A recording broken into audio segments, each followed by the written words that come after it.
Good morning, good afternoon, good evening, everyone from where you logged in into this wonderful conference. My name is Benard Odote, and nice to be here again with Smart Procurement World. I represent organizations House of Procurement and Rentco Africa. And before I jumped into my presentation, allow me to introduce you to what House of Procurement and Rentco Africa does. We basically focus on 4 key things. We focus on sourcing and procurement. And for us, as you see also in my presentation, procurement is profit.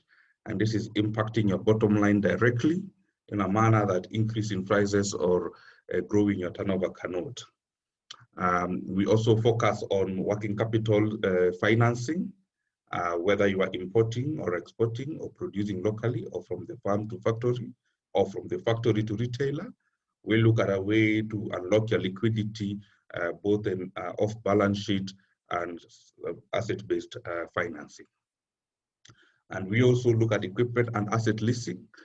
Here we want to really support African organizations to be able to take a seat on the table, to work with the multinationals and be able not to fail to get projects because of lack of equipment, but be able to execute all projects, especially public projects where they require localization. But also for the multinationals that we support and are looking to support, we are keen on organizations not owning productivity assets because of or investing in the obsolescence of the assets. However, leasing them from us and be able to generate cash and make profit from day one as they expense the rentals.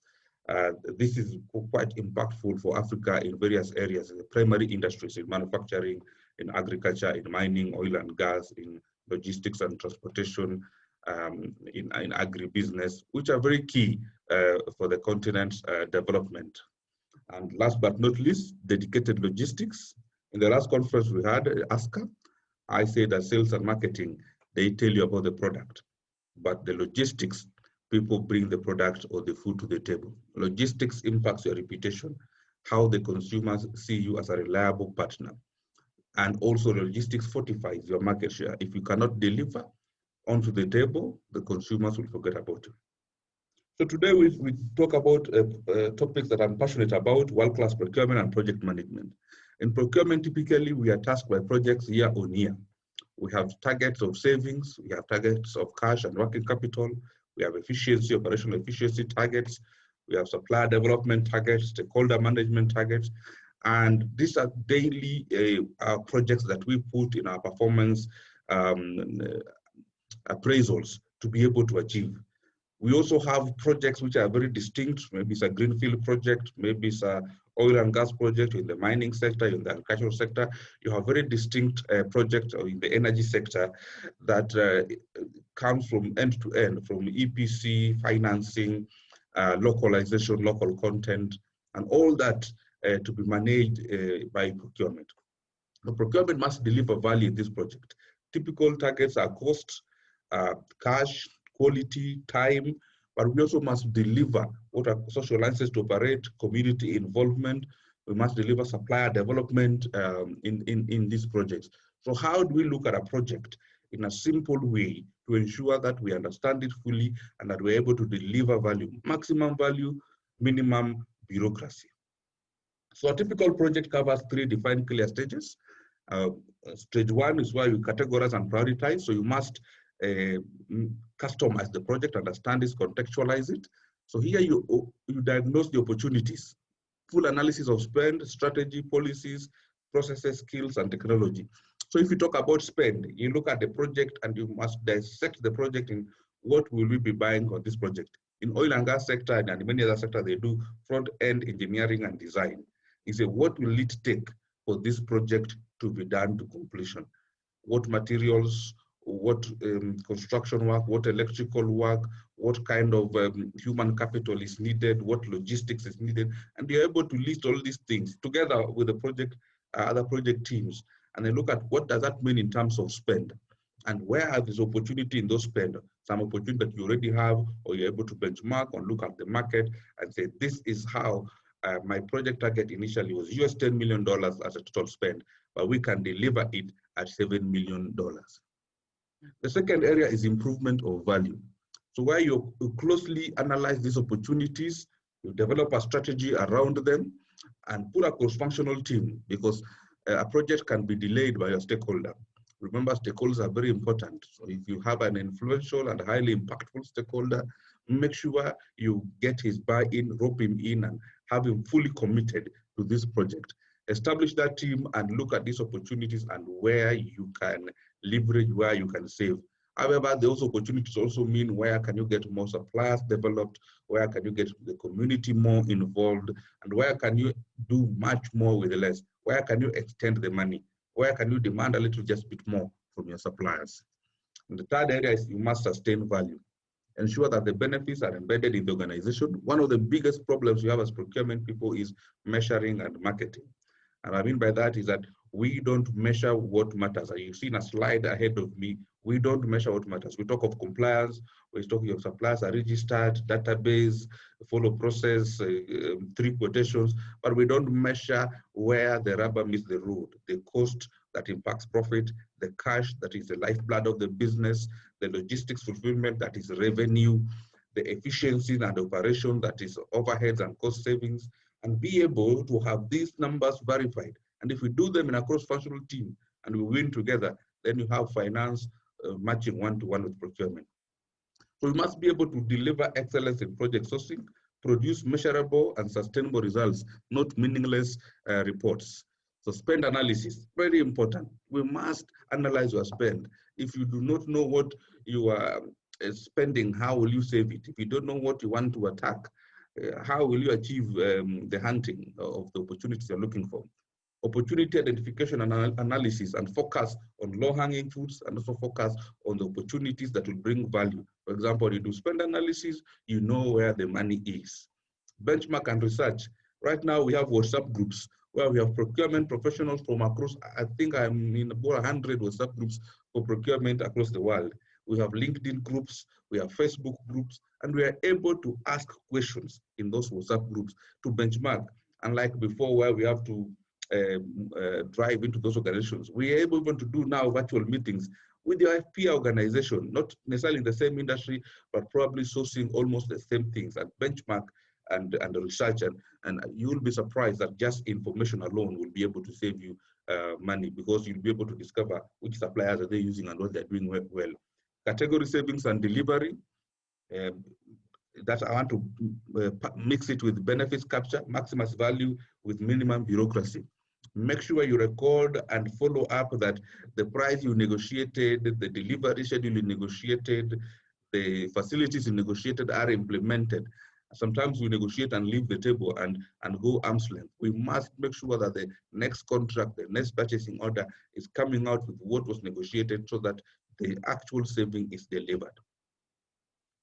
Specialist negotiation, very important, a primary skill for us. We must be able to negotiate, but negotiation is simply information. It's how much you know. It's how much you know about what is important about that person. It's how much you know about your project. It's how much you know how someone else did it someone else. So if you do not know how to have this information, you will lose in the negotiation. So in negotiation, to me, pure foundation is information. Supplier comparison and selection, depending on your supplier strategy. Do you want to use how many local suppliers do you want to use? Do you want to develop them? Do you want to use joint ventures to develop them? Are there monopolies in that area? How do you want to get out of that? So depending on a supplier strategy, you'll be able to determine how you compare and select. And contract and supplier management, very important, because all that you have negotiated are put in a contract and are delivered by a supplier. If you do not manage the contract, especially how the users utilize those contracts, especially in a project which has so many different contracts, if you have a project that has so many different contracts, if you do not manage those contracts and manage the suppliers, you'll achieve zero at the end of the day. Develop your suppliers, develop your cross-functional teams. Biggest mistake that we do as CPOs that we don't get time to train the marketing team, train the sales team, the operations team, the finance team on the simple P2P or procurement process. What is important to us? How do we start and how do we end? What's the beginning to the end? What do we look at? Why contract management? Why risk management? Why savings, cost savings? Why category management? Show them your world and they'll be able to even see things on your behalf when they receive some documents. Process and performance improvement, very important, that should be monitored throughout, and internal and external investigation. We can link this to benchmarking as well. I said procurement is profit. This is what we believe in House of Procurement and Rentco Africa. Procurement directly impacts your bottom line. It's the easiest way to increase your gross margin is by cutting what you spend on.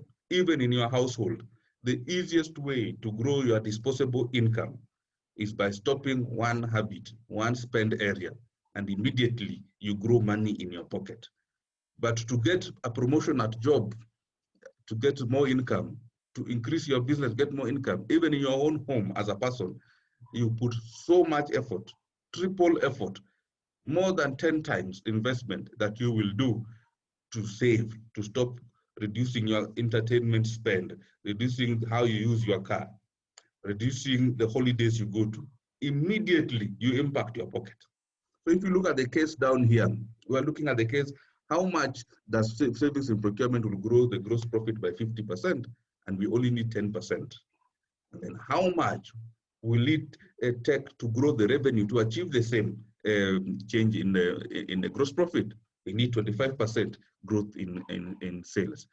Now, you see the effort you would put to grow 25%, a quarter of your sales. Assume you have to employ a quarter of your sales team, a quarter of your marketing team, of your sales fleet, of your advertisement and promotion. This doesn't even capture the true picture of what you will be able to do, meaning you must increase the revenue higher to cover for those costs. And if you increase the price by 5%, simply on price, you are also able to achieve the 50% growth. But there's a backlash, a potential of backlash from consumers because of the increase on price. Now, the easiest way is to do what we discussed earlier, spend analysis, whether it's on projects or your daily procurement or your strategic procurement. Do your spend analysis. 80% of your spend is with 20% of the suppliers. Do your benchmark. See what other people are doing. What are they? How are they sourcing? Where are they sourcing? Which suppliers are they using? If you only achieve 10% of that, you are able to impact hugely the bottom line. And this is, to me, important as part of world-class procurement. These are the conversations we must be having as procurement managers, as CPOs, with our organization, with our CFOs, that we are able to impact something that will take sales 25% plus growth in their revenue to achieve. Very important to be in supply chain as a leader, you must develop a strategy, and a strategy that captures the business end to end, and a strategy that has a buy-in from the business. So you must look at your suppliers and have a strategy around your suppliers. Your operations, if you're in manufacturing. If you are in telecommunication, if you are in construction and installation, if you are in roads, in the infrastructure side, if you're in agribusiness, it's from farming, to farm to fork, so to speak. And even if you're in the retail, it's from the time you receive the goods and disperse them to the consumers. So you must be able to work on your strategies from your suppliers to operations to your final product on what you deliver. Very important. And if your business goes to the last mile, you have to look at your distribution and logistics. I mentioned earlier that distribution and logistics has one-to-one link to the reputation of the organization, how reliable you are.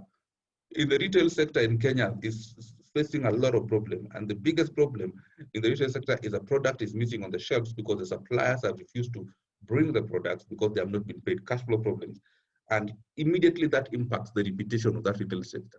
Inventory fulfillment, with no inventory, there's no sales, or with no service, there's no sales, or with no delivery of the project, there's no sales. And focus on your customers. Not all your customers are the same. Some give you more money, some don't give you more money. Some are just good to have, some are for turnover purposes. So focus on our customer and segregate them. Now, cash is king. Cash has been used tactically before by organizations. Right now, cash must be strategic. We cannot take cash anymore as a tactical way because we never needed to have enough reserves of cash. The coronavirus has showed us that you needed cash so that we would have continued paying our suppliers and continued paying our employees. Remember, our employees are supplier number one. Now, if you look at the spend analysis, I mentioned 80% of your spend is in 20% of your suppliers. This 80% has a lot of liquidity opportunities, as you will see. Look at this statement down here. Does it sound familiar to you? Where we are out of cash. Next week, we have to decide either to pay employees or pay our suppliers. We don't have enough cash to do both. How could we be missing cash? What happened to the cash? How are we going to become solvent again and keep the business afloat for the long term? Does not sound familiar for some multinational, but we've seen a lot of big organizations laying off employees, and this is basically cash. We've seen large retail chains shutting down, and it's simply cash. And cash is tied in many things. And you must have a cash strategy, a cash policy, and how you manage your cash. For example, how long does it take you to transform a dollar investment in your inventory, in your equipment, in your asset and consumables into sales, and hopefully profitably? This is why we have leasing as an opportunity to help you manage your cash. Do not invest in equipment and assets. Use them to produce. Do not own your inventory. Use it to manufacture. Get it into your warehouse. Work with the working capital off balance sheet solutions. If you are a heavy consumer of spare parts, like in the mining sector, do not own millions of dollars of those. Have them just in time, even though they're stored around your area. So here are some of the ideas that I would like to share with CPOs. And I'm focusing on these areas of procurement, profit as cost, and cash, because this is world-class procurement. It's no longer about compliance, no longer about good PowerPoints. It's money on the table. If you cannot deliver money, operational efficiency, reduction of overheads, working capital and cash, then you don't need to be in spend management, because your work is to manage the spend of that organization. How well they spend it, how much more they can do it with it, and how much they can save, and how much liquidity they can unlock. So we must focus on where the rubber meets the road. So some of the solutions that we can look at in terms of cash off balance sheet, non-consolidated balance sheets, is audit compliant concept, typically of large capital items, which enable true sales shift of assets ownership to a partner entity, such as Rentco African House of Procurement, our trading company, for working capital optimization strategies, allowing business for better balance sheet management and an immediate injection of capital. So for example, you might be owning a lot of inventory now. If you are, for example, in manufacturing, you have a lot of wheat, a lot of maize, a lot of barley, a lot of raw materials. You are able to inject capital by monetizing that inventory as a collateral. And our organization, for example, is able to buy that and give it back to you on a drawdown schedule, so that you only receive what you're using for production and be able to deliver to the consumers to pay you, so that you earn much more, many times before you pay back. Inbound financing is on what you import. In Africa, when we import, we are demanded to do deposit, LCs, TT, 30%, 100%. Their organization, including ourselves, are able to step in between there and work on a strategy that does not increase your cost significantly, but releases liquidity immensely. Finished goods financing. Again, if you are exporting, for example, most of the multinationals buying, for example, avocados, macadamia, flowers, tea from our region, demand that we give them extended payment periods. But you need to earn the money now. You need to have the liquidity now. There's solutions that CPOs must come up with, must reach to people like us, that we come in, inject liquidity now, make you recognize yourselves now. Even if you're an OEM, equipment manufacturer, make you recognize yourself now, and we can offer it downward to the consumers as a working capital solution or as a lease. Spare part financing, the organization with so much spare parts, holding so much cash, obsolescence. If you're able to plan your spare parts properly, even if you're a heavy user of spare parts, we are able to come in and help you with this. Project financing, we are talking about projects like in oil and gas. There's a big project happening in East Africa. There should be no delay in that project, meaning we require all material here, all equipment here, all consumables here. How do you tie all that working capital there? This is why you have partner organizations coming in and holding it for you, retaining title, expediting, and giving you as you use for a small marginal charge, but an extended cash flow benefit. You can pay suppliers, you can pay employees, you can pay your statutory requirements. Supply chain leaders of today and the future must speak the language of the business. You must speak what the business wants to hear. You must speak the right words: revenue, margin, working capital. You must speak things that financially impact the business. Businesses right now are focusing on health and safety of organizations, on coronavirus, and how to keep the employees safe, the suppliers safe. But the ultimate health and well-being of the organizations, of the employees, of the suppliers, and the communities where you operate is the financial well-being of that organization. And this, if an organization is spending 60, 70% of its income through procurement, we must be people safeguarding and ensuring the financial health of the organization is well taken care of by speaking the right languages, speaking to the CEO, to the CFO on the right decisions, not fill rates, not inventory terms. These ones we can speak within our supply chain teams. But when we talk about a project and you have a CEO listening to the project, we need to tell him key things: how the project cost has been impacted, how working capital has been impacted, what's the margins that we've added on that project, what are the operational efficiencies, what timelines have we cut off and reduced on that project. We must speak what matters to businesses, to nations, and even to SMEs. Supply chain leaders must understand global trend. For example, I've just taken you through slightly about working capital. Why is it becoming strategic now? Have you worked on your working capital strategy? Do you have a paper on it? Have you started with your CFO on it? What about your global sourcing? What are people doing to source on their sourcing globally? How are they taking care of their health and safety, of their risks in the supply chain?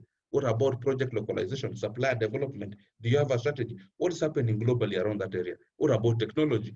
What technologies are people moving on? Are we buying big ERPs, or are we buying solutions that are solving our problems? If you have an inventory problem, why do you want a big ERP? But how are the organizations implementing it, and who are the technology people in those areas? Supply chain must work with as many sections of the business as possible. I've mentioned earlier on about cross-functional teams. Supply chain must work with cross-functional teams. Salespeople and marketing people know about their area more than you know. Become their friends. Operation people in the plant know what they want out of that raw material, out of that packaging material, what they want to achieve, how they can maximize value out of it, how they can extract more out of it. Work with them. Engineers know what they want in the project, in the field. Work with them. The finance people, both you and the finance people want the same thing: the receivables to come on time through dedicated logistics, proper logistics management, proper production, no out of stocks, the payables to be as low as possible, to go as late as possible, but not to delay any payment of any suppliers. Can you work on that strategy together with your finance team? Effectively in business, we must link what we do to our business strategy. We must link ourselves to finance, operations, and sales, and we must link ourselves to distribution and strategy, what we call DFOT, delivery in time, in full, no errors, or Tiffany in other abbreviations. So we must maximize sales and shareholder value. In government, in the public sector, we must deliver because we impact life and livelihoods. For every single spend that we take away from government, it makes someone poor somewhere. I say this every time, that during this time that we've seen even COVID ravaging nations, doctors can only save one life at a time. A doctor can only save one life at a time. But supply chain people, procurement people, we can save millions and millions of lives by one key decision. At the same time, we can kill, and we have killed millions and millions of lives by one key decision. We have rendered people in poverty. We have destroyed public service. We have not finished roads and infrastructure. We have bankrupt businesses. The retail sector in Kenya is a very key area on an organization that has demand daily, but cannot pay suppliers. An organization that their stores are full daily. Or in the airline sector, they are fully booked, but where is the cash? Why is the cost so high? Why can't we work on a parametric cost modeling? Optimal equipment type and maximum asset utilization. Procurement people, we don't look, we buy CapEx, we have CapEx and MRO teams, but we don't ensure that what we want to achieve from this equipment is the useful life of it. Can we not buy it? Can we not spend money, preserve it, but utilize it optimally, this equipment, to produce, squeeze as much as possible out of it? And what is the strategy around it? How are you working with engineering, operation, production, manufacturing, installation teams around your equipment setup and the strategy around it? What about your processes? Have you synchronized your processes in supply chain? The only way to synchronize your processes is to synchronize with the other departments, but you must lead in this area. Even the project that is specific, that is timed, 3-year project, road construction, pipeline, you must synchronize with every influential and impactful stakeholder. Develop people, processes, systems needed to support you. Very key is talent.